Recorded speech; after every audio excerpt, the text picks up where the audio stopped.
Hello guys, good morning. आज हम बात करते हैं उत्तराखंड के लोअर पीसीएस मेंस एग्जाम में निबंध में खंड ए के निबंध के बारे में।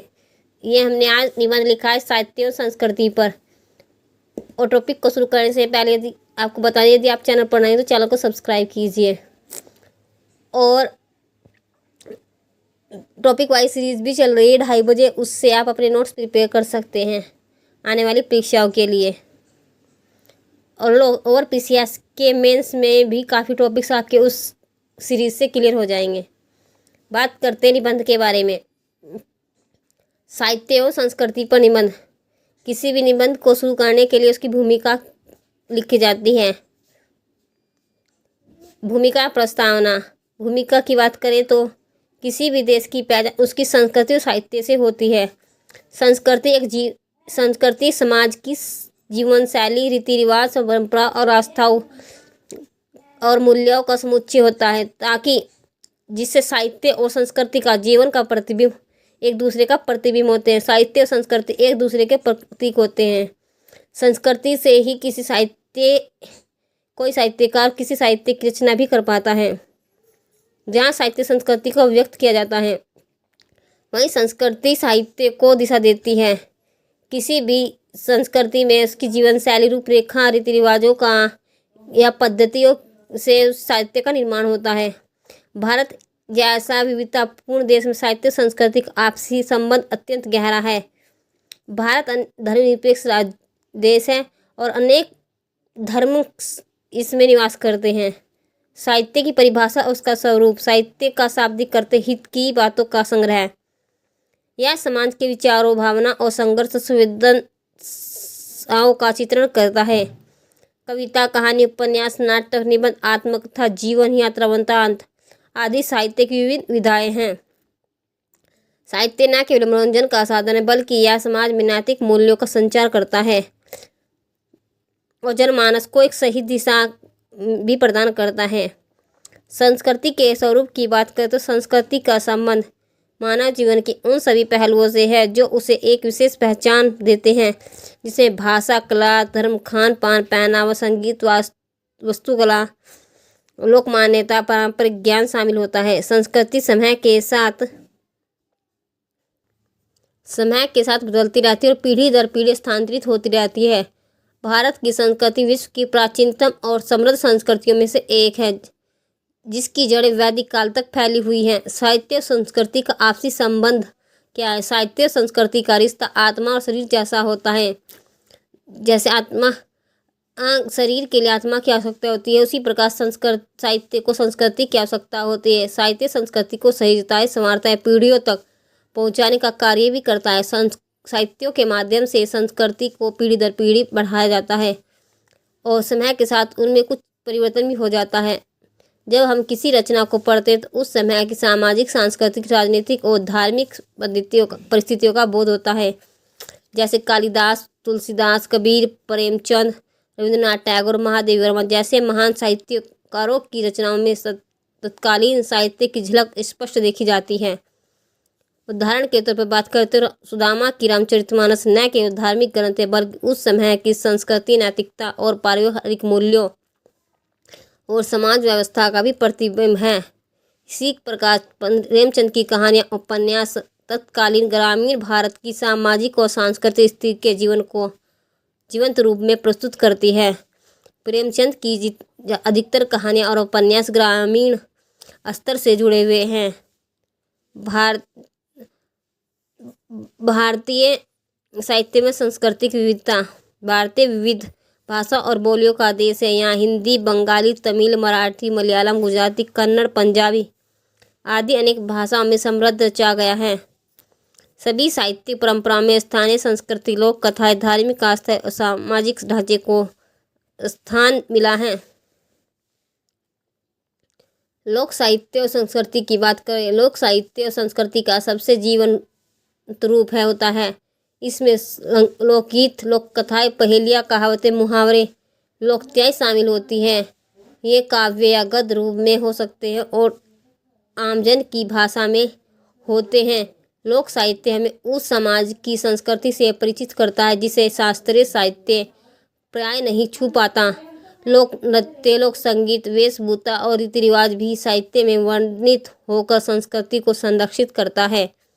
आधुनिक साहित्य और सांस्कृतिक परिवर्तन नेक्स्ट परिभाषा है इसकी। आधुनिक समय में साहित्य नए समाज में आए सांस्कृतिक परिवर्तनों को भी अभिव्यक्त किया है। तकनीकी और प्रगति, शहरीकरण, वैश्वीकरण और सामाजिक बदलाव ने हमारी संस्कृति को प्रभावित किया है और यह सब आधुनिक साहित्य में भी परिलक्षित होता है। आज के साहित्यकार जैसे निर्मला वर्मा, मनु भंडारी, अमृता प्रीतम, अरुंधति रॉय आदि समकालीन सांस्कृतिक और सामाजिक मुद्दों को उठाते हैं। संस्कृति और साहित्य की चुनौतियाँ। आधुनिकता की दौड़ में हम अपनी संस्कृति और साहित्य से दूर होते जा रहे हैं।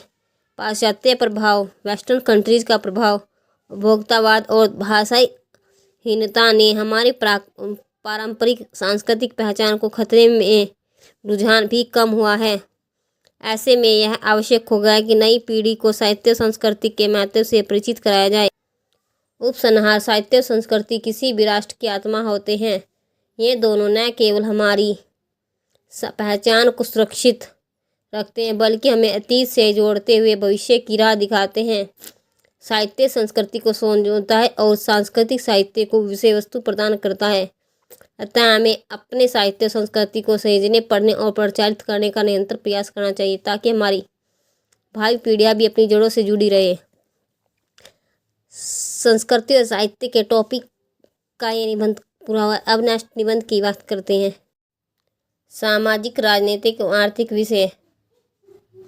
भूमिका किसी भी राष्ट्र की प्रगति और स्थानीय 3 प्रमुख स्तंभों पर निर्भर करता है। सामाजिक, राजनीतिक और आर्थिक व्यवस्था। ये तीनों परस्पर जुड़े हुए प्रणालियाँ हैं जो एक दूसरे को प्रभावित करती हैं, समाज की दिशा तय करती है। यदि किसी देश की सामाजिक स्थिति मजबूत हो, राजनीतिक व्यवस्था पारदर्शी और आर्थिक ढांचा सशक्त हो तो वह देश समृद्धि और विकास की राह में तेजी से आगे बढ़ता है। भारत जैसे विविधताओं से भरे देश के इन तीनों क्षेत्रों का संतुलित विकास अत्यंत आवश्यक है। सामाजिक पक्ष की बात करें तो भारत एक सामाजिक रूप से विविध देश है। यहाँ विभिन्न धर्म, जातियाँ, भाषाएं, रीति रिवाज और संस्कृतियाँ अस्तित्व में हैं, एक दूसरे से जुड़े हुए हैं। यह विविधता हमारी एकता है, लेकिन कभी कभी यह सामाजिक विघटन का कारण भी बन जाती है। जातिवाद, धार्मिक असहिष्णुता, लिंग भेद, शिक्षा में असमानता, बाल श्रम, दहेज प्रथा, गरीबी, अशिक्षा, बाल विवाह जैसी समस्या आज भी हमारे समाज को कमजोर कर रही है। हालांकि समय के साथ सामाजिक जागरूकता में वृद्धि हुई है। शिक्षा, जागरूकता अभियानों, मीडिया और सामाजिक के माध्यम से समाज में सुधार की दिशा में कई प्रयास किए जा रहे हैं। महिलाओं के अधिकार, दलितों की उन्नति, समान शिक्षा का अधिकार और LGBTQ+ समुदाय की स्वीकृति जैसे मुद्दों पर अब खुलकर बात हो रही है। फिर भी सामाजिक सुधार की राह लंबी है और इसके लिए जन जागरूकता तथा सरकारी नीति दोनों की अहम भूमिका होती है। राजनीतिक पक्ष की बात करें तो राजनीतिक व्यवस्था किसी देश की दिशा और नेतृत्व तय करती है। भारत एक लोकतांत्रिक गणराज्य है। यहाँ जनता अपने प्रतिनिधित्व को चुनकर सत्ता में बैठाती है। संविधान देश की सर्वोच्च पुस्तक है जो नागरिकों को अधिकार और कर्तव्य दोनों प्रदान करता है। भारत की राजनीतिक प्रणाली समय समय पर कई चुनौतियों से घिरी है। भ्रष्टाचार, वंशवाद, राजनीतिक अस्थिरता, दल बदल, ध्रुवीकरण और चुनाव में धनबल एवं बाहुबल का प्रयोग जैसी समस्या तकनीकी राज व्यवस्था की गंभीर कमजोरियां रही हैं। इन समस्याओं के चलते आम जनता का राजनीति से विश्वास उठता गया है।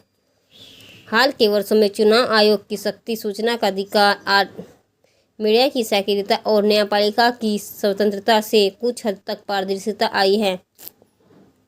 युवाओं की राजनीति में भागीदारी भी बढ़ रही है जो एक सकारात्मक संकेत है। एक सशक्त राजनीतिक व्यवस्था तभी संभव है जब जनता सजग, शिक्षित और अपने अधिकारों के प्रति जागरूक हो। आर्थिक पक्ष की बात करें तो आर्थिक विकास किसी भी देश की रीढ़ होता है। भारत दुनिया की प्रमुख उभरती हुई अर्थव्यवस्थाओं में से एक है। 1991 में भारतीय आर्थिक उदारीकरण, निजीकरण, वैश्वीकरण, LPG की नीतियों ने भारत की अर्थव्यवस्था को नए आयाम दिए। कृषि, उद्योग, सेवा क्षेत्र, स्टार्टअप कल्चर ने आर्थिक विकास में योगदान दिया है। हालांकि भारत की अर्थव्यवस्था अभी भी कई चुनौतियों से जूझ रही है। बेरोजगारी, महंगाई, गरीबी और आर्थिक असमानता, कुपोषण, ग्रामीण शहरी क्षेत्रों में विकास का असंतुलन, मुद्रा का अवमूल्यन जैसी समस्याएं चिंता का विषय है। सरकार ने कई योजनाएं चलाई हैं, जैसे make in India, startup India, आत्मनिर्भर भारत, मुद्रा योजना, जन धन योजनाएं आदि। इन प्रयासों से स्वरोजगार को बढ़ावा मिला है, लेकिन जब तक ये योजनाएं जमीनी स्तर पर प्रभावी रूप से लागू नहीं होती, तब तक व्यापक परिणाम नहीं मिल सकते। सामाजिक, राजनीतिक और आर्थिक विषयों का आपसी संबंध। इन तीन विषयों का परस्पर गहरा संबंध है। एक सशक्त और शिक्षित समाज ही अच्छे नेताओं का चुनाव कर सकता है।